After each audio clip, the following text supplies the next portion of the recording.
കടലിൽ വഴിതെറ്റാതിരിക്കാനുള്ള mobile application എന്ന ഒറ്റവാക്കിൽ ഈ സമുദ്രയെ വിശേഷിപ്പിക്കാം. എന്നാൽ അതുമാത്രമല്ല ഈ സമുദ്ര. കടലിലെ സാമ്പത്തിക മേഖല മറികടന്നാൽ ഈ ആപ്ലിക്കേഷൻ മത്സ്യത്തൊഴിലാളികൾക്ക് മുന്നറിയിപ്പ് നൽകും.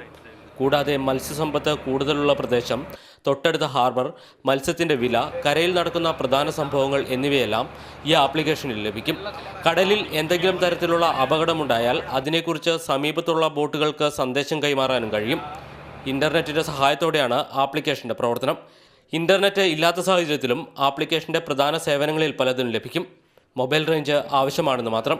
പരീക്ഷണാടിസ്ഥാനത്തിൽ ആപ്ലിക്കേഷൻ്റെ പ്രവർത്തനം ഇതിനകം ആരംഭിച്ചു കഴിഞ്ഞു. ഇനിയുള്ളത് ഒരു മാസ് ഫിഷർമെനെ ഇൻക്ലൂഡ് ചെയ്തുകൊണ്ട്, അല്ലെങ്കിൽ ഒരു മിനിമം 10 to 20 ബോട്ട്സ് എങ്കിലും ഇൻക്ലൂഡ് ചെയ്തുകൊണ്ട് അവർക്ക് റിയൽ ടൈമായിട്ട് ഉള്ള ടെസ്റ്റിംഗ് ആണ് നമ്മൾ അടുത്ത് ചെയ്യേണ്ടത്.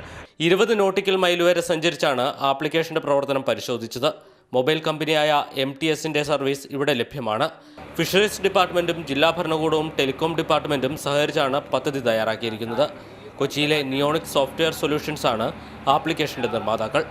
ഈ സമുദ്രയുടെ ആദ്യഘട്ട പരീക്ഷണം വിജയകരമാണ്. ഇനി അധികം താമസിക്കാതെ തന്നെ ഈ ആപ്ലിക്കേഷൻ എല്ലാ മത്സ്യത്തൊഴിലാളികളുടെ കയ്യിലും എത്തും. ക്യാമറാമാൻ ജോയ് CR-നൊപ്പം ജെയിനസ് രാജു, മാതൃഭൂമി ന്യൂസ്, കൊച്ചി.